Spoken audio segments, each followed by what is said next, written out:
Dan satu, kalau ada buku doa yang tuan bawa boleh tuan buka. Kita telah pun membaca doa tawaf pusingan pertama, kedua, ketiga, keempat, kelima, keenam, ketujuh minggu lepas. Pusingan tawaf ni tuan-tuan, kita sedia maklum bahawa Kaabah ni ada empat penjuru ataupun empat rukun Hajar al-Aswad, rukun Syami, rukun Iraqi, kemudian rukun Yamani. Ya, tuan-tuan, doa yang kita baca pusingan pertama hingga ketujuh yang kita ulangkan pada minggu yang lalu, bacaan itu daripada bermula rukun Hajar al-Aswad, melakukan pusingan bukannya sampai bertemu semula kepada Hajar al-Aswad. Bacaan itu dibaca daripada Hajar al-Aswad sehingga rukun Yamani sahaja.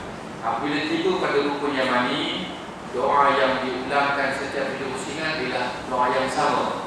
Rabbana atina fid dunya hasanah wa fil akhirati hasanah wa qina adzabannar wa adkhilna al-jannata ma'al abrar ya aziz ya ghaffar ya rabbal alamin. Masuk pusingan kedua, kita baca pusingan kedua tawaf yang kemudian sampai ke rukun Yamani. Sebelum sampai kepada Hajar al-Aswad, baca semula doa itu. Rabbana atina fid dunya hasanah wa fil akhirati hasanah wa qina adzabannar wa adkhilna al-jannata ma'al abrar ya aziz ya ghaffar ya rabbal alamin. Masuk pusingan ketiga, begitu juga baca doa terlebih dahulu, doa pusingan ketiga dan baca terjemahannya. Lepas itu sampai ke Yamani, baca Rabbana atina sehinggalah pusingan yang ketujuh. Kita akan ulangkan Rabbana atina sebanyak 7 kali untuk ke-7 pusingan antara rukun penjuru Yamani sehingga rukun Hajar al-Aswad. Dan setelah tuan-tuan kita selesai melakukan tawaf, doa yang disenaraikan dalam buku itu agak banyak. Ada doa minum air Zam-Zam, doa di Multazam, ada doa di Hijr Ismail, ada doa lepas salat sunat. Dan dipaparkan di sini yang saya perhati tuan-tuan nampak ni, doa di Multazam. Lepas baca doa di Multazam ini, lepas saja pusingan ketujuh, kita terus berada betul-betul di depan Multazam. Terus kita akan tahan, kita bacakan doa yang ada dalam buku tuan-tuan. Kemudian bila dah selesai saja, kita melakukan doa di depan pintu Multazam, pintu Kaabah. Kemudian kita enjakkan ke belakang, kita solat sunat tawaf. Dan lepas sahaja solat sunat tawaf dilakukan di belakang maqam Ibrahim, kita bacalah doa Allahumma innaka ta'lamu sirri wa alaniyati. Dan doa ini kita bacakan sehingga selesai dan baca terjemahannya. Dalam semua doa-doa yang kita baca, tuan-tuan, dengan buku panduan yang kita bawa nanti ke tanah suci, baca dengan terjemahannya sekali, maksudnya apa yang kita pohon itu. Kemudian bila selesai saja, kita dah doa di Multazam sudah, doa lepas solat, kita dah sembahyang sunat tawaf, doa. Kemudian kita sekiranya berkesempatan, kita boleh masuk ke Hijr Ismail dan kita bacalah doa-doa yang diberikan. Dan selepas itu kita minum air Zam-Zam, kita baca doa dia, dan barulah pindah kepada perbuatan sa'i selepas itu. Bermakna tuan-tuan membuat antara tawaf dengan sa'i itu jangan tuan-tuan tergopok-gapah untuk terus melakukan sa'i. Di antara tawaf dengan sa'i, tuan-tuan kena selami lakukan perkara-perkara yang disebutkan tadi, doa di Multazam terlebih dahulu, kemudian solat sunat 2 rakaat, tawaf di belakang maqam Ibrahim, baca doanya, minum air Zam-Zam, barulah bergerak ke Bukit Safa untuk sa'i selepas itu. Jangan tergopok-gapah dalam perkara ini, kerana kita melihat bahawa perbuatan tawaf itu memainkan peranan yang penting dalam ibadah umrah ataupun haji khususnya. Jadi tuan-tuan, pada minggu ini insya-Allah kita akan kita baca doa. Kalau tuan-tuan ada doa selepas sembahyang di Hijr Ismail, kalau tuan-tuan ada, kalau ada lah boleh nampak belakang tu jelas kecil sangat gambarnya. Kalau tuan-tuan boleh dengar saya baca ini, dan saya ambil dalam ketiga-tiga doa ni, saya gabungkan dalam ni kerana di sini ada perkara yang cukup penting dalam amalan doa itu, ya. Kerana dalam doa di sini ada sayyidul istighfar, ada penghulu kepada taubat kepada Allah. Penghulu dia, ketua dia. Ya, jadi tuan-tuan boleh amalkan, boleh hafal, boleh lakukan lepas solat baca doa ni. Jadi tuan-tuan kalau ada buku doa yang ada di tangan tuan-tuan tu boleh buka dan kita baca sama-sama lah ya. Allahumma anta rabbi, la ilaha illa anta, khalaqtani wa ana 'abduka wa ana 'ala 'ahdika wa wa'dika mastata'tu a'udzu bika min syarri ma sana'tu abu'u laka bi ni'matika 'alayya wa abu'u bi dhanbi faghfir li fa innahu la yaghfiru dhunuba illa anta. Allahumma inni as'aluka min khairi ma sa'alaka bihi ibaduka as-salihun wa a'udzu bika min syarri ma sta'adaka bika minhu ibadika as-salihun. Jadi tuan-tuan saya ambil 2 rakaat sajalah ya. Tuan-tuan yang di belakang mungkin tak nampak. Dan saya nak maksud saya nak kongsikan bersama dengan tuan-tuan. Di sini ada 2 doa yang cukup penting dalam kehidupan kita. Yang pertama dipanggil sebagai penghulu kepada taubat. Allahumma anta rabbi la ilaha illa anta khalaqtani. Jadi maksudnya tuan-tuan, ya Allah ya Tuhanku, Engkaulah Tuhanku, tiada Tuhan yang disembah sebenar-benarnya melainkan Engkau.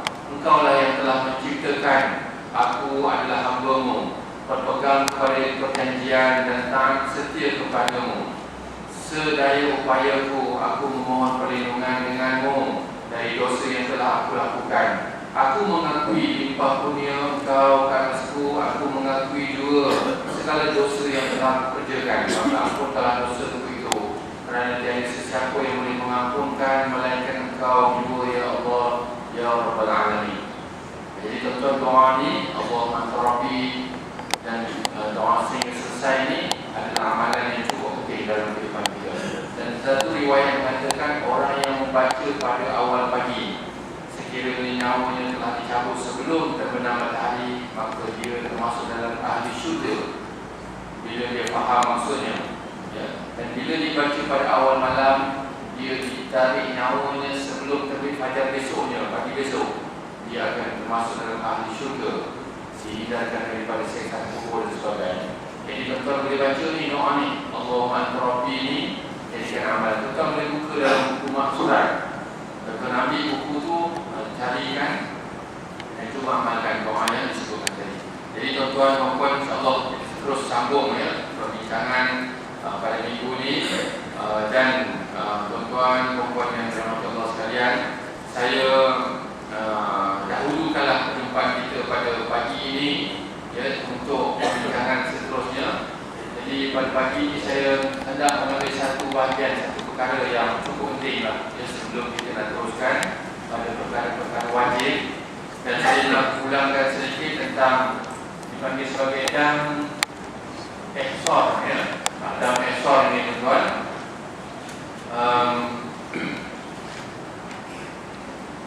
perkara ini perlu saya terapkan, saya masukkan dalam sesi pada pagi ini kerana ada kalanya beberapa jamaah yang pergi ke tanah suci Mekah, bila sampai ke tanah suci tiba-tiba diarahkan pulang ke Malaysia, ataupun dia sudah sampai di Madinah telah berniat ihram umrah ataupun haji, tiba-tiba dia tidak boleh masuk ke Mekah kerana tertahan di sana, masuk penjara, ataupun diarahkan pulang kerana visanya memang tidak dapat, ataupun ada sedikit umrah yang sedang bergerak giat sekarang ini. Jadi apabila pergi sampai ke sana dalam kapal terbang tuan, daripada Malaysia pergi ke Jeddah, dalam kapal terbang itu dia sudah pun berniat dalam kapal terbang untuk masuk ke Mekah terlebih dahulu. Tetapi bila sampai ke Jeddah, rupa-rupanya pasportnya tidak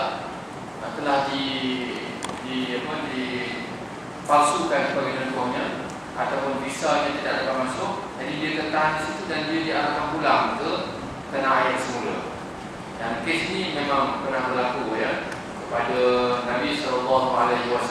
Apabila Rasulullah daripada Madinah telah berniat ihram umrah, bila sampai di satu kawasan di menghampiri kota Mekah, tiba-tiba kaum Quraisy kata kamu tak boleh masuk ke kota Mekah pada tahun ini, kena datang semula tahun depan.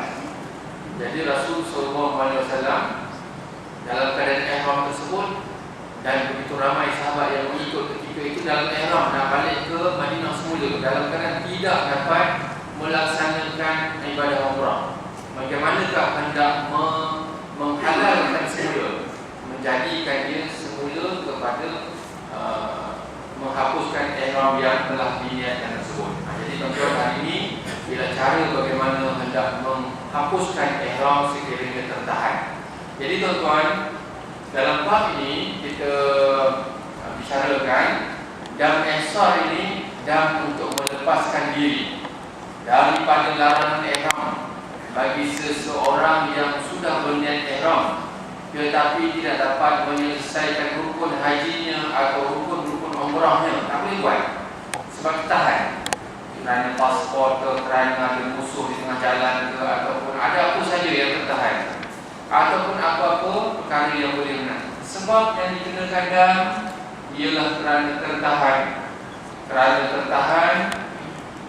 Kerana ditahan oleh musuh dalam perjalanan, atau terkepung, ataupun penyakit. Tiba-tiba kita sampai di sana tuan-tuan, sampai di penjuru kota Mekah tu kita dah berniat dah sebelum nak sampai dalam kota Mekah kita dah berniat. Tetapi rupanya kota Mekah tu dikarantinkan kerana penyakit-penyakit yang menular, dikepungnya, kita tak boleh masuk. Kita dalam ihram di luar ni nak masuk tak boleh. Jadi bagaimana cara kita nak mencabut ihram itu setelah kita berniat.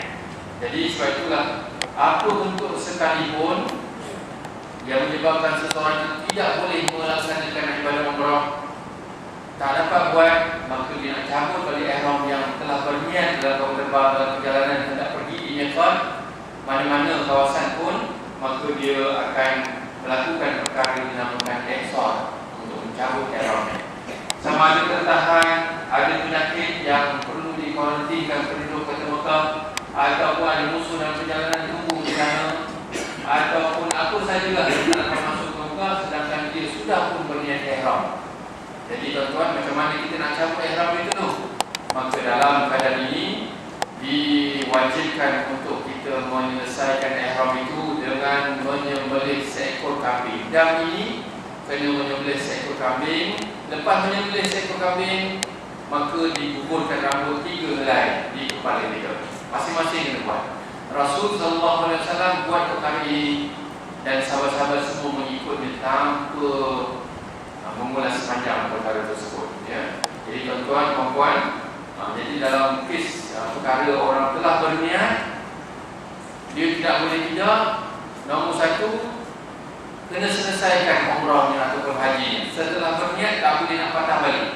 Swiss ihram tersebut bila dah di-on kan, dipasang on, tak boleh nak dimatikan. Sehinggalah nombor 1, kena selesaikan haji ataupun selesaikan umrahnya dengan sepenuhnya. Kena buat urutan rukun dan sebagainya. Yang kedua, kalau tak mampu nak buat, caranya ialah dengan cara ihsar.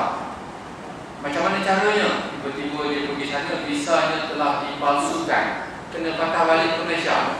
Niat sudah berlaku, jangan pula dia balik ke Malaysia, dia tanggalkan pakaiannya, duduk macam biasa, sedangkan ihram ni masih lagi ada. Jadi apa yang perlu dibuat? Dia kena cari seekor kambing, sembelihkan kambing itu, sama ada dia sembelihkan ataupun dia wakilkan pada orang, dan daging itu tidak boleh disentuh, dimakan oleh dirinya dan kepada waris-warisnya yang wajib dinafkahkan, dan dia menggunting 3 helai rambut di tempat tersebut, maka bolehlah dicabut pakaian ihram dan halallah dia ketika itu. Jika tak mampu carikan seekor kambing, pindah kepada yang kedua. Jika tidak berpuasa, hendaklah membeli makanan dengan nilai seekor kambing, membahagikan kepada fakir miskin di tempat dia bertahalul itu. Wajib tak kita nak tahlul di Mekah? Tidak. Kalau tuan-tuan sampai ke Malaysia, kita naik kambing di Malaysia, cari kambing di Malaysia, di kampung kita, sembelih di kampung kita, buat kenduri di kampung kita, tapi keluarga kita tak boleh makan. Setelah kita menggunting rambut, syarat untuk menghalalkan semula kita. Jika tak berpuasa nak memberi makanan, tak ada harta, maka berpindah kepada puasa 1 cupak 1 hari. Kalau kambing 350 riyal, ya, secupak beras RM5, bermakna kalau kiraannya lebih kurang berapa? 70 hari kena puasa. 1 cupak RM5, 70 cupak 350 riyal bersama dengan seekor kambing, 70 hari kena puasa. Lebih kita.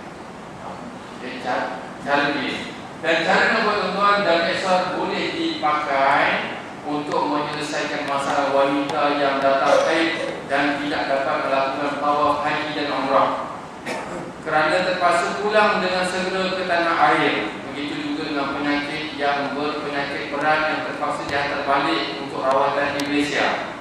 Untuk rawatan lanjut, kedua-dua kes, dua golongan ini, haji dan umrahnya belum selesai, dia sudah berniat tiba kena balik untuk rawatan, ataupun kena balik kerana jadualnya memang sudah sampai ketika ini, tapi dia tak belum mampu nak menyelesaikan. Apabila wanita itu telah selesai dan mandi haid besar, begitu juga dengan penyakit yang berat itu, bila sembuh daripada penyakitnya, hendaklah dia pergi semula ke tanah suci, maka menyelesaikan haji dan umrahnya yang belum dapat diselesaikan. Ihsar ini sembelih seekor kambing dan gunting ini untuk mencabut ihram yang sahaya supaya dia kembali kepada halal semula. Jadi tuan-tuan, itu boleh saya simpulkannya kepada tuan-tuan. Jadi cari, ya, dan kalau nak menyembelih itu, aku menyembelih kambing ini sebagai dam ihsar untuk tahallul nusuk. Jadi tuan-tuan, ada perkara yang saya sebutkan tadi adalah perkara yang penting, iaitu bila seseorang itu telah berniat ihram umrah ataupun haji, tidak boleh tidak dia nak berpatah balik, tidak. Dia kena selesaikan juga haji ataupun umrah tersebut, ataupun sekiranya tak mampu, dia kena balik ke Malaysia tanpa dapat menyelesaikan ibadah tersebut, dia buat tahallul ihsar. Dia kena cari kambing, gunting rambut untuk selesaikan ihramnya daripada berlarutan masa. Jadi tuan-tuan, itu perkara yang pentinglah ya, semua kita teruskan pada begini, ya. Jadi tuan-tuan, pada pagi ini insyaAllah kita akan rujuk, ya, bab yang ke minggu yang ke-9 ini, iaitu kalau tuan-tuan ada buku masing-masing boleh kita lihat dalam tajuk wajib hari yang ketiga. Wajib hari yang ketiga ialah mabit di Muzdalifah. Mabit di Muzdalifah, ya. Jadi tuan-tuan, mabit di Muzdalifah ini adalah satu kawasan. Muzdalifah ini satu daerah, satu kawasan dataran yang wajib untuk jemaah haji berada di situ untuk melaksanakan ibadah haji. Tidak, ya. Jadi sebab itu kita ulangkan, ya, dalam melaksanakan ibadah haji ada 4 kawasan yang kita selalu ulangkan. Yang pertama tuan-tuan, kawasan daerah kawasan kita Mekah kita berada di sana. Yang kedua nak buat haji kat Mekah satu, yang kedua di Muzdalifah, ya. Yang ketiga Mina, yang keempat Arafah, ya. Yang keempat Arafah. Jadi tuan-tuan, ada 4 kawasan yang terlibat untuk melakukan ibadah haji. Pertama Mekah, yang keduanya Arafah, yang ketiganya Muzdalifah, yang keempatnya Mina. Jadi 4 daerah kawasan ini terlibat bagi orang yang melakukan ibadah haji. Tidak boleh tidak, kena ada di situ, ya. Jadi mabit di Muzdalifah iaitu bermalam, ya. Apakah makna bermalam di sini? Bermalam bagi jemaah haji ialah berada di bumi Muzdalifah walaupun seketika, mulai separuh malam 10 Zulhijjah sehingga sebelum terbit fajar keesokan harinya. Jadi tuan-tuan, mabit di Muzdalifah ni, tempoh bermalam di Muzdalifah ni agak singkat, daripada jam 12.30 malam, Ya. Sehinggalah terbit fajar kira-kira pukul 5 pagi. Jadi lebih kurang dalam 5 jam je. 5 jam semua orang kena berada di Musdalifah. Ya. Jadi tuan-tuan, saya nak tunjukkan tempat-tempat itu tuan ya, untuk kita nampak ni. Okey tuan-tuan, kawasan yang kita akan berada dalam ibadah haji yang pertamanya Mekah. Daripada Mekah 8 Zulhijjah kita akan berniat ihram haji di Mekah. Bagi orang yang melakukan haji tamattu. Haji tamattu mereka akan berniat di Mekah pada 8 Zulhijjah. Kemudian mereka akan bergerak pada waktu petang itu selepas zuhur, 8 Zulhijjah akan bergerak sampai ke Arafah. Yami di sana sampai waktu malam. Mereka akan sampai di sini pada waktu malam. Kita akan bergerak ke Arafah daripada Mekah. Selepas zuhur kita bergerak semua sampai di Arafah pada waktu malam. Malam bukanlah waktu untuk berwukuf lagi, belum lagi. Ya, kemudian waktu berwukuf bila start daripada waktu zuhur 9 Zulhijjah sehingga terbit fajar keesokan harinya.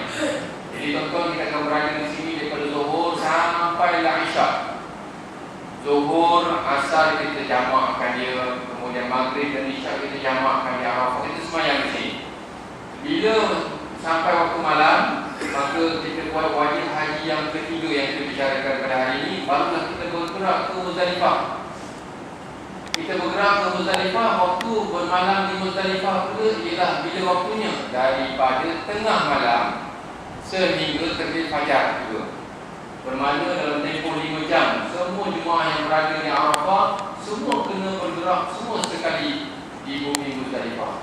Di Muzdalifah ni tuan-tuan, kita perlu ada waktunya antara pukul 12 hingga pukul 5 pagi daripada tengah malam sehingga terbit fajar keesokan harinya, walaupun seketika. Kalau tuan-tuan perhatikan tadi, ya, kita berada di Muzdalifah, ya, dengan kata kita berada wajib haji yang ketiga bermalam di Muzdalifah, berada di bumi Muzdalifah walaupun seketika. Sebab itulah tuan-tuan, ada setengah jemaah yang bila bergerak daripada Arafah malam sampai sahaja pukul 12 di Muzdalifah, sampai seketika 2 saat 3 saat dia pun terus berjalan pergi ke Mina, kerana sudah cukup untuknya untuk melakukan bermalam di Muzdalifah dengan syarat dalam tempoh 5 jam itu badannya mesti ada di bumi Muzdalifah daripada waktunya mulai separuh malam iaitu pukul 12 tengah malam sehingga subuh keesokan harinya. Jadi walaupun seluruh jemaah haji yang melakukan haji pada tahun itu, kalau katakan 5 juta bergerak semua, 5 juta berada di Arafah, mereka akan bergerak ke Muzdalifah ini. Ada kalanya pergi awal malam, ada yang bergerak pada akhir malam, ada yang tengah-tengah malam. Jadi mereka akan berada di sini dan mereka sudah sampai saja jam 12 tengah malam, 12:01 mereka pun bergerak ke Mina. Jadi sudah berkurangan 5 juta ni, berkurang-kurang sampai pergi ke Mina. Jadi tuan-tuan, bermalam di Muzdalifah ini dia dengan syarat seketika sahaja dalam tempoh waktu malam tersebut daripada tengah malam hingga terbit fajar keesokan hari. Walaupun ramai 5 juta, tetapi dia akan pergi berkuncit-kuncit. Mereka tak akan berpisah-pisah. Ya, jadi tuan-tuan, kita lihat dalam kes tadi, ya, bermalam di Muzdalifah, kita berada di bumi Muzdalifah walaupun seketika, mulai separuh daripada malam hingga terbit fajar pada keesokan harinya kita berada di sana. Jadi apakah amalan yang kita nampak di sana? Amalan yang kita lakukan di bumi Muzdalifah ini pada waktu malam tersebut ialah amalan sunatnya kita meneruskan talbiyah. Bila talbiyah kita nak berhenti tuan-tuan bagi ibadah haji? Talbiyah ini berhenti apabila kita mula melontar batu. Biji yang pertama, batu yang pertama kita lontar nanti, baru kita start berhenti. Selagi belum melontar batu, kita akan teruskan talbiyah. Labbaik Allahumma labbaik. Pada ketika ini tuan-tuan, kita di Muzdalifah ini kita sudah dalam keadaan keletihan. Kita sudah terletih. Di sini ya akan banyak jemaah yang cuba ya tak boleh kawal perasaan, mereka akan bergaduh ketika ini, ya, mereka akan bergaduh. Masakan tidak, tuan-tuan. Kerana apa? Kerana jemaah haji daripada 8 Zulhijjah daripada Mekah pergi ke Arafah naik bas berasak-asakan. Satu, daripada Arafah pula nak pergi ke Muzdalifah naik pula bas lagi, bukan berjalan kaki, naik bas. Naik bas itu dalam keadaan yang sibuk dan sebagainya. Jadi mereka di sini, sebab itu dalam keadaan kita berpakaian ihram lagi, sedang yang kita dalam ihram, jangan kita berbalam, bertengkar, bergaduh dan sebagainya. Perkara sunnah yang kita nak buat, kita banyak menambiah, berdoa di bumi Muzdalifah, berzikir di sana subhanallah walhamdulillah wa la ilaha illallah wallahu akbar, baca zikir. Kemudian sembahyang sunnah kita buatkan di bumi Muzdalifah ini sepanjang malam. Kemudian kita mengutip anak-anak batu di sana. Berapakah jumlah anak batu yang dikutip di Muzdalifah? Jumlahnya 70 biji anak batu. Kita akan kutip di sini. Kita bawa satu bekas air mineral yang kecil ni, kita bawa, kemudian kita letakkan air, masuk batu biar penuh, tak perlu hujan. Tengok yang mana terapuk untuk bukan batu lah. Jadi kita tengok air batu tu, tak syarat tu bersih yang batu tu pun. Jangan tuan bawa balik pula nak cuci pula batu nak melontar besok, tak payah. Dia batu tidak disyaratkan bersih, tetapi mesti jenis batu yang kita akan tengok. Jadi syarat-syarat. Kemudian kita tutup batu di sana, tuan-tuan, 70 biji batu di sana, dan kita lakukanlah, kita tunggu saja di sana. Dan di situ seramai ini jemaah haji yang berada di sana, keperluan tandasnya agak terhad. Dalam lebih kurang dalam 2,500 orang, tandas yang disediakan hanya 20 tandas sahaja. Jadi tuan-tuan kena pilih dia patuh dan ikut susunan, ya. Itu kemudahan yang telah disediakan setakat tahun-tahun yang lalu. Akan datang insyaAllah akan diikut banyak. Dikhabarkan tandas tu akan bertingkat-tingkat nanti. Tapi tuan-tuan yang tahu ini begitu bersedialah, ya, bersedia dengan fizikal dan mental untuk ibadah haji. Tuan-tuan sebagai tetamu Allah, tuan-tuan akan diuji dengan sehebat mungkin lah, ya. Tuan-tuan, walaupun teknologi begitu hebat sekarang, ditambah baik ibadah haji, tetap ibadah haji ini akan rasa kesukarannya. Walaupun ada hotel yang bintang ke Mina, Muzdalifah nanti, tuan, tahap kesukarannya akan dapat dirasakan tetap. Sebab Rasulullah berkata, Al-Hajju Ash'adu wa Akbar. Haji itu penuh kusut masai dan penuh berdebu pada orang yang lakukan. Jadi memang kena hadapi situasi itu.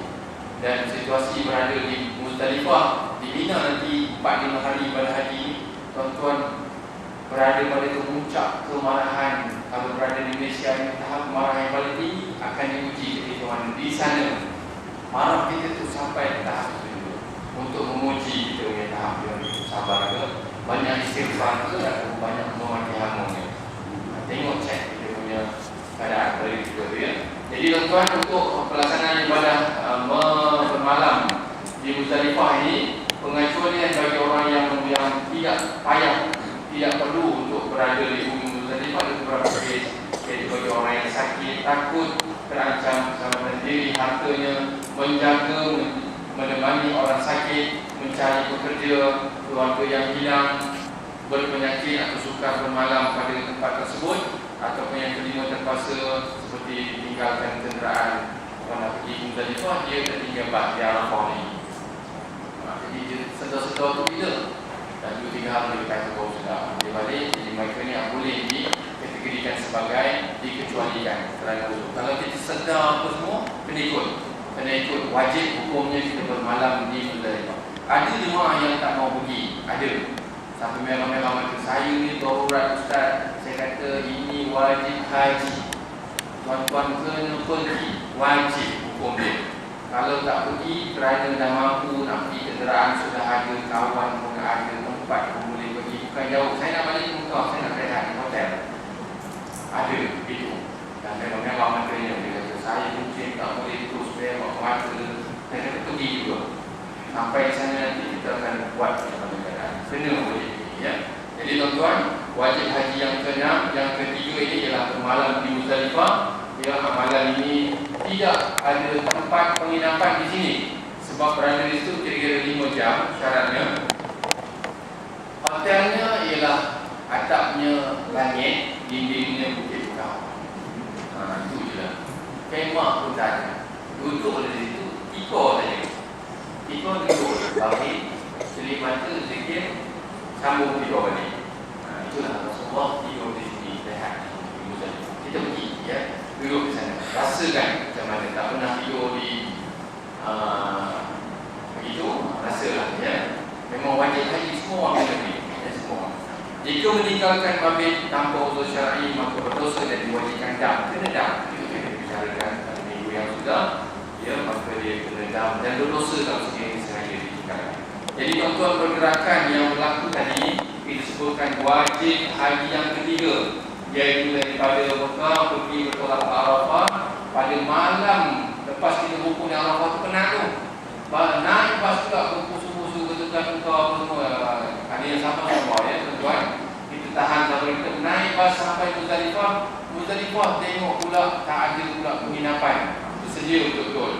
Ya, kemudian kita petugas semua haji pesan jangan sebut kandang. Tuan-tuan, kita masuk berada di sana, segala pergerakan haji kita akan naik bas 4 kali. Mekah ke Arafah 1, kemudian Arafah ke Muzdalifah 2, Muzdalifah pergi ke Mina 3, daripada Mina balik ke Mekah 4. Jadi 4 bas, 4 pergerakan kita setiap orang. Dia akan masuk mengikut nombor masing-masing, akan bergerak. 50 orang masuk dalam kandang. Petugas haji kita jangan sebut kandang. Nanti jemaah dia kemarau. Masuk kandang. Tak sedang pun boleh kan? Memang tegur, ya. Sebab apa? Tuan-tuan? Sebab nanti nombor yang diberikan pada jemaah itu dia hilang. Dia nombor 50, orang naik bas nombor 1 baru masuk. Dia pun nak juga dia hilang semua. Dia masuk tadi macam-macam. Ya, hilang manusia ni macam-macam. Jadi tunggulah giliran masing-masing kerana pergerakan itu ada 4 kali. Saya nak ingatkan tuan-tuan, haji ni pergerakannya banyak. Jemaah haji yang sudah-sudah ni bila tak sebut pergerakan itu daripada lokasi 4 kawasan ini, mereka beranggapan naik bas tu hanya sekali. Sekali tu pun tengok asap tersebut ni. Asap tunggunya. Nunggu, bayangkan tuan nunggu dalam era nunggu kan. Kena pula kawan kembali sikit. Kita pun dalam. 4 kali. Bila jemaah haji tidak bersedia dan dia tak tahu pun naik bas tu 4 kali, dia lepas sekali daripada Mekah ke Arafah, dia rasa dah lepas. Sedangkan 3 nunggu lagi ni. Jadi tuan-tuan kena bersedia, bukan naik bas tu sekali, bukan 2, bukan 3, 4 kali. Tantang 5 kali. Belum kira kerana bas tu perjalanan aircon tak ada, rosak tengah jalan. Tuan-tuan, semua dia jangan cakap ya macam gitu. Ya, jadi cobaan lah, ya. Hati-hatilah, insyaAllah, ya. Kita tahanlah seboleh mungkin, ya, dengan tabiat yang telah diaturkan oleh Allah. Itu semua, ya, dugaan yang telah diatur. Jadi tuan-tuan, daripada Arafah pergi, jadi kalau Mekah ini daripada satelit, ya, daripada Mekah pergi Arafah, daripada Arafah pergi Muzdalifah, daripada Arafah ke Muzdalifah ni pula nak naik bas ni pukul 12 tengah malam ni naik bas ni. Ini yang, ya, kita pakai edit tuan-tuan. Cuma tolong beratur nak naik bas apa semua. Yang nombor 1 masuk. Semua jemaah ni 2,000 tegak keras kakinya, tak nak duduk, semua dah naik bas. Kat kanan kena batu 70 biji batu ni kan. Kalau dengan batu-batu dengan kita bahawa itu macam pol. Dia marah ni pasal kan. Jadi tuan-tuan sabarlah sampai ya, pada yang berhaji ni. Ibu Zalifah ni saya beri pesan pada jemaah tolong hati-hati. Kita dalam ihram lagi ni belum tahallul awal lagi ni. Belum lontar lagi. Di sini tuan-tuan ingat betul ni yang Muzdalifah ni. Kemudian daripada Muzdalifah pukul 12 baru bas pertama bergerak, bas kedua, bas ketiga. Satu bas boleh 50 orangnya. Dan juga 2,501 maktab. Jadi lebih 50 bas akan bergerak. Bas pertama pukul 12 malam, bas yang terakhir pukul 10 pagi. 10 pagi. Ya, jadi bagaimana tuan-tuan? Siapa yang pakai dan dapat nombor 50, bas yang ke-50 tu dia pagi besok je lah. Jangan juga pergi rehat lah di minggu depan. Tengok je orang macam mana kan. Baca lah sikit banyak-banyak, kita duduk di sini Jadi bas yang terakhir ialah bas yang mungkin hampir pukul 9 pagi 10 pagi.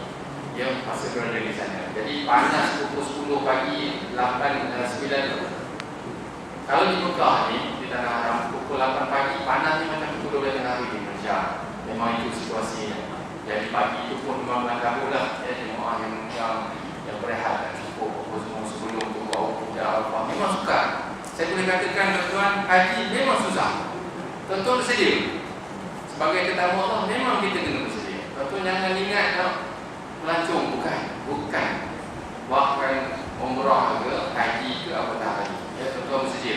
Kita bersedia dengan rohani, semaya sunat taubat sekarang. Kita bersedia minta Allah Ta'ala bagi lomong yang mudah untuk kita lakukan haji dan kurni haji berapa dulu. Kemudian bila dah selesai, naik bas yang ketiga ni tuan-tuan, yang kedua ni baru lepas masuk ke Mina. Di Mina selesa sikit. Di Mina bawa di kemah. Ya, barulah di kemah tuan-tuan ya. Di sana kita akan duduk lama 4 hari pula di situ. Ya, 4 hari. Okey. Jadi tuan-tuan, ini pergerakan daripada 8 Zulhijjah, 9 Zulhijjah, 10 Zulhijjah dan terus bergerak ke Mina. Okey, kita lihat kepada wajib haji yang keempat. Tuan-tuan ya, jadi Muzdalifah ni tempat cabaran. Ya. Siapa sahaja yang berada di Muzdalifah, tuan-tuan sedar yang tuan-tuan sedang diuji. Apatah lagi tuan-tuan dalam keadaan ihram haji belum selesai. Kita boleh selesai haji bila kita dah melontar tahallul awal, kita melontar dengan kita gunting. Lepas tu kita buat rawah haji, saya haji baru habis haji. Maksudnya ihram kita masih ada melekat ya, pada tubuh badan kita. Jadi kena kawal dalam keadaan yang cukup baik ya. Wajib haji yang keempat tuan ialah melontar jamrah kubra. Ya, jamrah kubra. Wajib haji yang keempat. Bila waktu yang dilakukan melontar jamrah kubra ini tuan-tuan?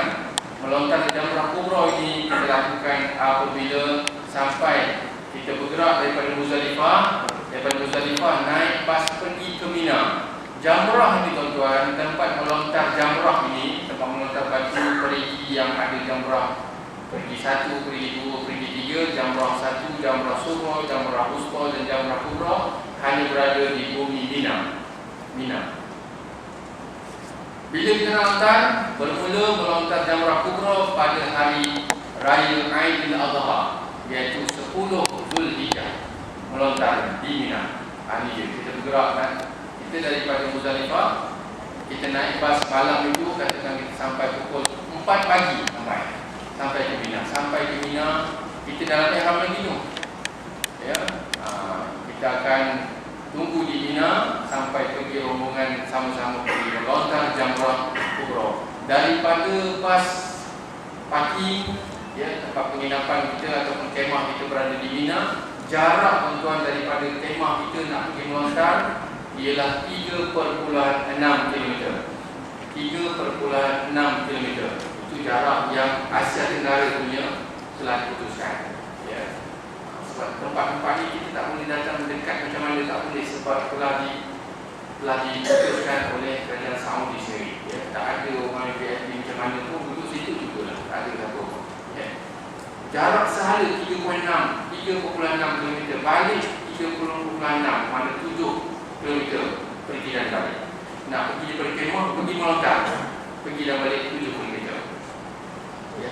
Tetapi teknologi yang baru, yang terbaru ni yang tahun sudah ada walker ladder, tempat kita letak kaki dia jalan sendiri. Lepas tu ada lagi walker ladder yang dulu sambung letak di badan kita jalan saja dia. Itu mudah sikit ya. Kalau dulu tak ada jalan akan nampak pergi dan balik tuan-tuan ya. Okey, jadi tuan-tuan, wajib haji yang keempat yang kita lakukan, wajib haji yang selesai haji ni, iaitu kena melontar jamrah kubra pada 10 Zulhijjah. Tuan-tuan, jamrah kubra ini waktu nak melontarnya ialah daripada dengar baik-baik tuan-tuan, bila waktu kita nak lontar ni, waktu kita nak lontar ini, waktu startnya daripada 10 Zulhijjah, waktu akhirnya ialah hingga 13 Zulhijjah. Waktu nak melontar tu bila? Ada sesetengah jemaah tu dia sampai saja ke Mina, dia nak terus melontar sebab dia nak bertahallul. Bila melontar jamrah 7 biji jamrah kubra, dia bergunting dapat tahallul, dia boleh tanggalkan pakaian ihram. 10 perkara boleh buat, 3 lagi tak boleh buat. Waktu melontar ini mulanya bila daripada 10 Zulhijjah, last kali terbenam matahari 13 Zulhijjah. Kalau siapa nak lewat pun jangan lebih daripada terbenam matahari 13 Zulhijjah. Siapa yang lebih maka kena dam dan berterusan. Ada juga jemaah yang tak nak buat 10, tak apa, tak jadi masalah. Nak kumpul semua sekali 70-70 di hari 13, boleh, tak ada masalah. Tapi ihramnya itu masih berkekalan sebab tahallul awal belum buat. Itu maksudnya. Jadi tuan-tuan, nak kita tahallul awal nak kena buat 2 daripada 3 perkara. Apa dia? Melontar, 1. Yang kedua bergunting. Satu lagi nak sempurnakan haji itu dengan tawaf haji dan sa'i haji. Jadi tuan-tuan, bila waktu melontar bermula daripada tengah malam 10 Zulhijjah boleh dah melontar, akhirnya sampai terbenam matahari 13 Zulhijjah. Jadi tuan-tuan, biasanya kita boleh sampai ke tanah Mina, sampai ke Mina, kita minta jemaah pergilah. Sebab kita nak kita nak cabut ihram yang 13 perkara itu, nak tinggal 3 saja. Pergi melontar. Bila waktu melontar ni bermula daripada tengah malam 10 Zulhijjah, sama waktu dengan di Muzdalifah tadi. Kita berada di Muzdalifah tu, bila dah ada di situ, kita pun keluar. Kita pergi sampai ke Mina, sampai Mina boleh melontar. Tapi masa tu tuan-tuan, berkusu-kusu jemaah penuh di sana melontar, tempat melontar. Ya, sekarang ni ada 5 tingkat tuan-tuan. 5 tingkat. Tuan-tuan boleh pilih mana-mana tingkat. Asia Tenggara kita akan melontar di tingkat yang ketiga. Tingkat 3 kita akan lontar, ya. Okey, jadi tuan-tuan, kita akan lontar berapakah bilangan yang kita lontar pada 10 Zulhijjah wajib haji yang tempat ni? Jumlahnya 7 biji. Bermakna kita baru nak buang ni 7 biji daripada 70 biji daripada yang kita kutip di Muzdalifah. Pada malam itu ataupun pada besok paginya, orang takbir raya, sembahyang raya waktu siangnya kita pergi melontar, boleh juga. Tapi ihram tu kena tunggu, kena tahan, tidur dalam ihram lagi mana. Kalau sekiranya kita sampai awal, ya. Jadi tuan-tuan, Jamrah Kubra yang kita nak kutip, jadi kita akan lontar di Jamrah Kubra ialah sebanyak 7 biji anak batu, dan waktu afdal kita nak lontar ialah waktu duha, iaitu pada jam 9 atau 8 pagi. Itu waktu afdalnya. Okay. Tapi bayangkan tuan-tuan masa penat tak? Masa pagi daripada Mekah bergerak ke Arafah, tak tidur malam tu camp lain apa semua. Besok baru pergi Arafah. 9 Zulhijjah tu pula sepanjang hari itu kita berzikir, doa semua. Malam tu pula naik bas pula sampai Muzdalifah tu. Masa tu kena rehat. Tuan-tuan kena rehat. Muzdalifah ni memang kena rehat. Jangan terburu-buru nak pergi ke Mina, sebab di Mina nanti ada kerja lain. Tuan-tuan kena tidur di sana. Tidurlah. Petang 3, rehat tidur di sana. Kalau setengah orang tu nak cepat balik ke Mina, sampai Mina dia tak apa-apa pun tidur tu pun sana. Baik tuan-tuan tidur di Muzdalifah, rehat betul-betul. Sebab dia sampai di Mina nanti, dia naik bas sampai ke Mina, kita akan melontar di sana, kerja kita berada di sana lebih banyak, ya. Jadi tuan-tuan, Jamrah Kubra kita akan melontar di sana, ya, sebanyak 7 biji batu. Waktu afdalnya daripada waktu duha 8-9 pagi. Waktu yang diharuskan waktu melontar ni selepas tengah malam 10 Zulhijjah dan berakhirnya sehingga sebelum terbenam matahari 13 Zulhijjah. Ini waktu dia. Kalau sekiranya tuan-tuan, orang tanya, kalau ustaz saya lontar sebelum tengah malam, jadi tak lontaran tersebut? Jawapannya tidak. Kalau saya lontar selepas maghrib 13 Zulhijjah, lepas tengah malam, lepas terbenam matahari 13 Zulhijjah, boleh tak? Tak boleh juga. Tak jadi dia. Dia hanya boleh melontar, tempat melontar ini hanya waktunya hanya daripada bermula tengah malam 10 Zulhijjah sehingga terbenam matahari 13 Zulhijjah. Itu waktu yang dibenarkan. Dan dia tidak ada qadaan tak ada. Jadi kita sepanjang ini qada. Dia tak ada qada. Tak boleh nak qada pula sekarang. Aku tahu pen dia haji tak melontar, silap apa semua.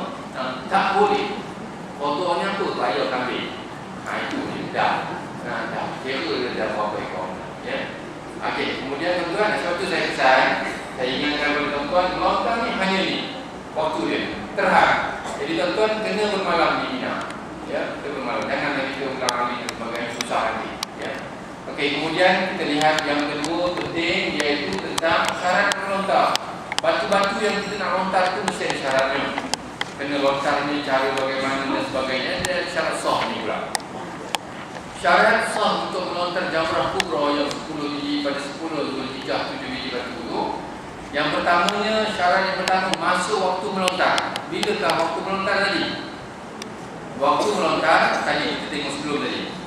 Waktu melontar ialah waktu yang harus melontar. Bawah ni. Bilakah waktu yang boleh masuk waktu melontar? Masuk waktu melontar setelah tengah malam 10 Zulhijjah. Jam 12.30 malam masuk waktu melontar sehingga maghrib 13 Zulhijjah. Itu masuk waktu untuk melontar. Kalau lebih ataupun terkurang daripada waktu tersebut, maka belum masuk lagi waktunya.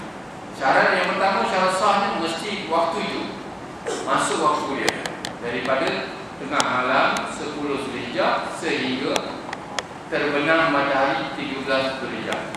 Nombor 2, syarat sah untuk melontar 7 biji batu ini dalam jamrah kubra ialah melontar dengan batu ataupun jenis-jenis batu. Batu akik, batu kelikir, batu, tapi namanya batu, bukannya jenis selain daripada batu. Nak cari terompah, selipar, kasut, bukan. Ya. Sebab tuan-tuan bila tengok nanti orang lontar nampak macam ni, payung, macam-macam benda nampak daripada itu. Macam-macam lima mahu kesihatan kan, nampak. Jadi semua yang ada kepada dia semua lontar. Syarat sah untuk lontar mesti batu. Ya, yang itu batu sok, rumpun sok. Saya baik nak kena kita kan. Batu, ini batu, tapi kita satu sok mana pun dia ambilnya apa nama batu batu sama. Tapi sana tak ada batu ni ya. Kalau ada tuan, itu pun masuk juga. Syarat sah yang kedua tadi melontar dengan batu ataupun jenis-jenis batu. Ya. Dan batu yang ketiga ialah hendaklah melontar dengan tangan. Ya, bagi yang ada tangan, gunakan tangan. Yang boleh menggerakkan tangan dengan tangan. Tak ada tangan, gunakan apa yang boleh pada tubuh badannya, boleh menggerakkan ke apa ke. Dan bagi orang yang tak ada tangan dan sebagainya, dia boleh wakilkan kepada orang lain. Hanya satu sahaja ibadah haji yang boleh mewakilkan kepada orang lain ialah melontar. Itu pun ada syarat. Ya, bila sampai sana nanti baru petugas akan beritahu apakah syarat-syarat boleh mewakilkan kepada orang. Kalau sakit demam tinggi tak ada. Dia kena jumpa doktor sahkan baru boleh wakil itu berlaku. Ataupun orang yang duduk di hospital, dia tak boleh melontar dan sebagainya kata tu, nanti dia akan wakilkan kepada orang. Itu ada beberapa kes. Tapi saya nak bagi maklum kepada tuan-tuan, dalam semua ibadah, bermalam ke, Arafah ke dan sebagainya, tawaf ke, sa'i ke, semua ibadah haji dan umrah tak boleh diwakilkan, hanya boleh wakil satu saja, melontar. Ya. Dan sehari untuk melontar untuk sehari biasanya upah yang diminta oleh orang yang mengambil upah ialah 100 riyal. Bermakna kalau 3 hari 300 riyal. Kalau 4 hari campur dengan jamrah kubra, 4 hari 10, 11, 12, 13 400 riyal. Sedikit duitnya bagi orang yang sudah termasuk dalam orang yang tidak mampu tadi, ya, yang tidak mampu. Okey, kemudian tuan-tuan melontar hendaklah dengan tangan. Ada tangan, kita nak guna tangan, nak guna mulut, letak batu kat mulut, cuy dia sudah tak boleh. Jangan, kena dengan tangan. Ya. Kemudian dia letak batu atas batu perigi itu dijentik. Tak mahu dia kena lontar. Ya. Macam cara tuan tengok nanti. Tuan-tuan jangan ikut apa yang tuan-tuan tengok. Tuan-tuan buat apa yang tuan-tuan belajar. Tuan-tuan pegang betul-betul. Ya. Tuan-tuan tengok macam-macam. Pesen nanti. Yang keempat, syarat sah ialah melontar dengan gaya lontaran. Gaya melontar, gaya menerjang. Ya, kita buat. Lelaki nampakkan ketiak, perempuan menutup ketiak. Bermakna orang perempuan ni kena hadir pada tempat yang berdekatan dengan tempat lontaran. Tuan-tuan, katakan kita bergerak lontaran. Saya nak beritahu tuan-tuan situasi kita berada di Mina nanti. Kita bergerak daripada kemah kita kata sebelah kanan saya ni. Kita bergerak 3.6 km daripada kemah baru sampai ke tempat melontar. Tempat melontar ni ada 5 tingkat. Kita akan berada di tingkat yang ketiga Bila kita sampai pada level tu, tingkat 3 tersebut, kita akan nampak mula-mula jamrah surah, jamrah 1. Itu bukan tempat yang kita nak lontar sebelum Zulhijjah, bukan.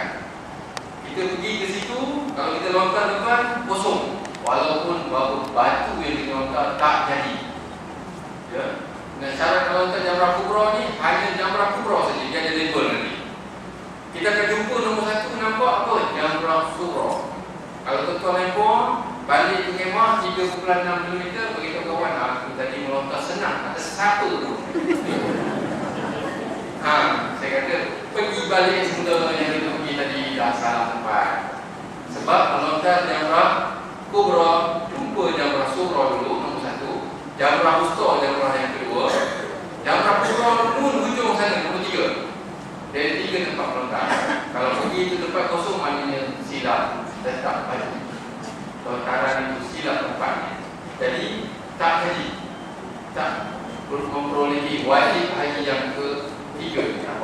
Kita kena berjalan pergi jumpa yang orang satu, kita tengok aja, tengok okey tak apa. Kemudian pergi tempat yang kedua, pergi tengok, tak jangan lontar lagi, lontar pun tak jadi apa. Pergi yang ketiga, orang penuh. Tingkat 1 penuh, 2, tingkat 2, tingkat 3 penuh, tingkat 4, tingkat 5 pun penuh. Tuan-tuan, macam mana cara kita nak menyelip? Tuan-tuan jangan menyelip secelah manusia itu, tak payah. Tuan-tuan hanya pergi, dia punya tempat melontar ni dia macam dia lonjong. Dia punya kedudukannya dia bukan bulat macam bola tu.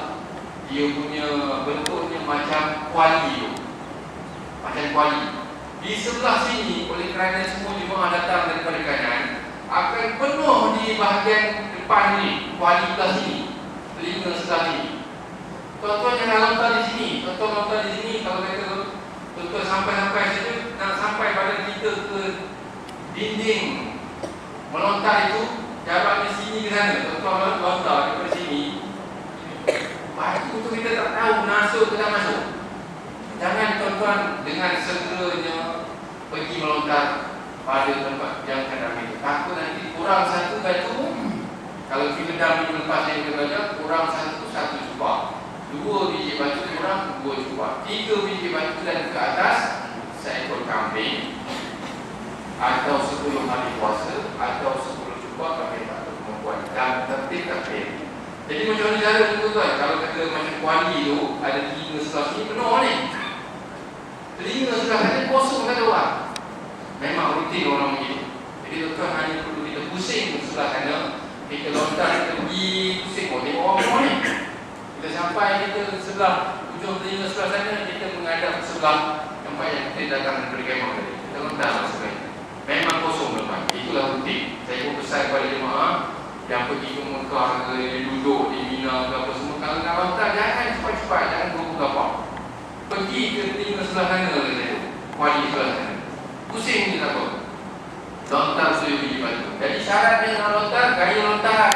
Lontar tu pula 1 per 1. 7 biji itu bukannya 7 biji batu genggam satu, beram sekali. Dikira 1. Sebab gaya lontaran itu 1 kali, walaupun biji batunya ada 7 biji batu, dikira gaya lontaran itu dijadikan 1 saja. Bermakna hendak melakukan lontaran ini mesti pakai batu. Gaya lontaran 1 dijadi 1, batu jadi 1. Lontaran kedua baru jadi 2, batunya 1. Gaya lontar saja, batu tak ada, tak jadi. Syaratnya penuh ni, banyak. Jadi tuan-tuan, lontar itu 1 per 1, bukan gaya lontaran itu, dengan batunya pun ada sekali. Dan tuan-tuan, lontar 1 per 1 ini saya minta nombor 6. Syarat sah untuk melontar ialah yakin batu itu masuk ke dalam jamrah. Bermakna bila kita lontar, batu itu diam dalam jamrah itu. Dan kalau dia bergerak, dia melangkah-langkah ke keluar, itu tidak dikira dalam jumlah 7 biji batu. Kena tengok.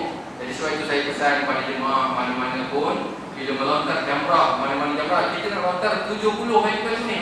Kita lontar ni satu tuan-tuan, kita duduk betul depan dinding jamrah itu, kita ambil batu, kita lontar, kita nampak batu itu dengan gerak perlahannya duduk diam sampai dalam batu, dalam jamrah, dalam perigi tersebut.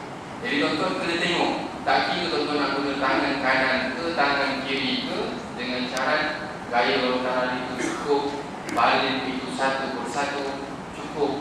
dan yakin batu itu masuk dalam jamrah tersebut.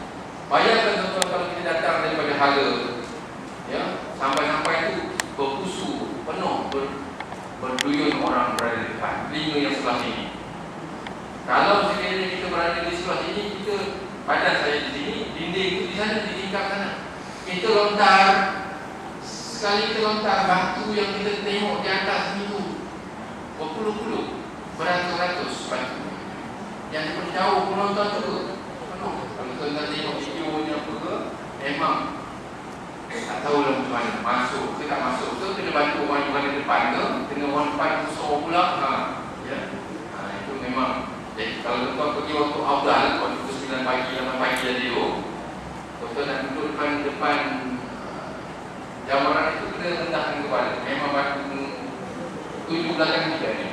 Apa akan jadi kepada orang yang lontar kena belakang kita? Tak jadi. Sebab melontar mesti yakin batu itu masuk ke dalam jamrah. Itu besar. Jadi hajinya bermasalah. Jadi syarat haji mabrur itu mesti kita ikut syarat-syarat dia terlebih dahulu, baru dia nak dapat perkara tersebut, ya. Kemudian yang ketujuh, tuan-tuan, ialah tujuan jangan terpesong selain melontar. Lontar itu mesti kerana ibadat haji. Bukan lontar itu kerana orang dah lontar kita tadi berdampak, kita nak balik balas sekali lontar balik.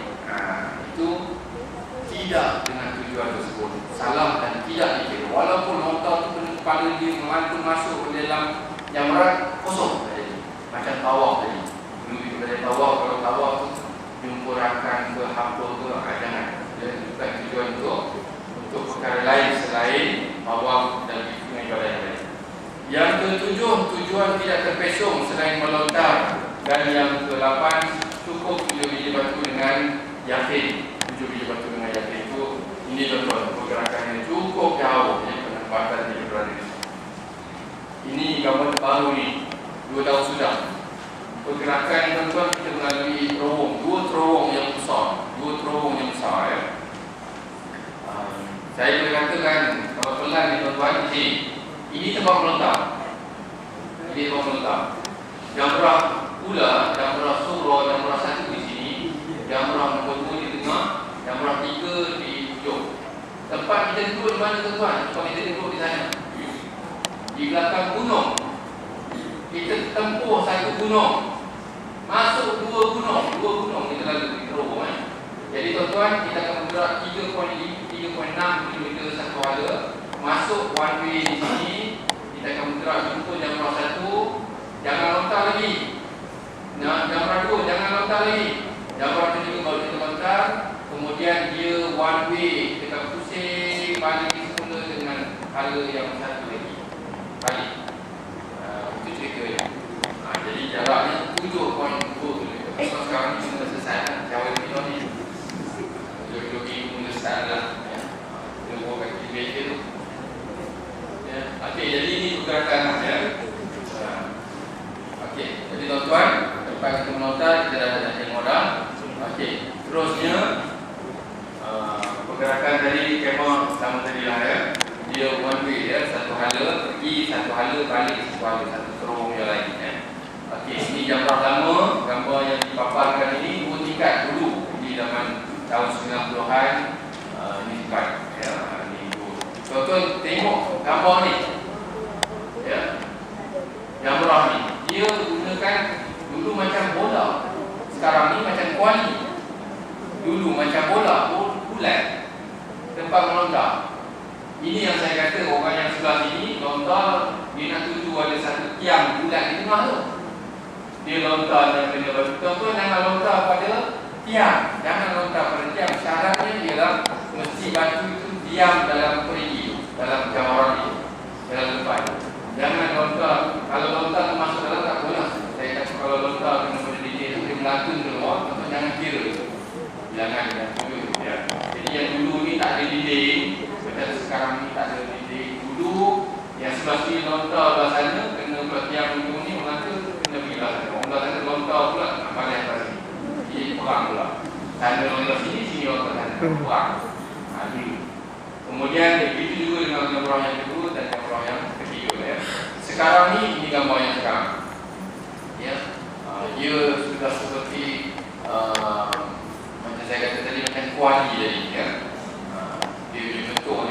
Jamrah Sughra, Jamrah 1. Jamrah Sughra, tuan-tuan sebut Jamrah Sughra. Jamrah Sughra ni Jamrah 1 ya, Sughra. Yang kedua Jamrah Wusta. Jamrah Wusta ni Jamrah yang kedua. Yang ketiga Jamrah Kubra. Okey, jadi 3 Jamrah ini tempat kita nak melontar. Dia, tuan-tuan, kita datang di sini. Kita datang di sini, sini penuh bertusu orang di sini. Tuan-tuan jangan lontar di sini, tuan-tuan ke tempat datang dari hujung sebelah sini. Begitu juga ya, kalau kata hari 10 tu pergi jalan dulu, jangan lontar Jamrah 1, Jamrah 2, jangan. Jamrah 3 sini orang penuh ni. Tuan-tuan lontarlah di bahagian belakang. Duduk betul-betul tepi dinding saja. Ya. Kemudian ini dimulakan yang baru ya. Ini dia tuan-tuan, kalau dulu satu tiang saja, sekarang ni ada dinding berada di situ.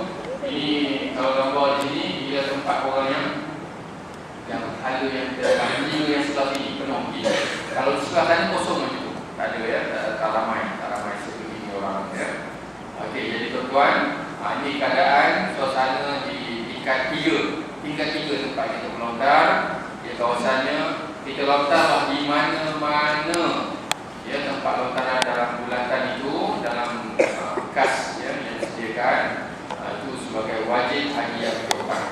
Okey, tuan-tuan, kita rehat dulu ya, sambung nanti selepas pertemuan. Dan sesiapa yang ada pesan buku dan ayat-ayat boleh jumpa Haji Hasan untuk buat bertanya untuk bayar sebagainya.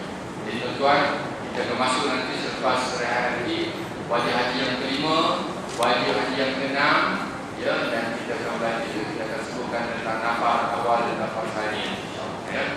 Okay. Assalamualaikum warahmatullahi wabarakatuh.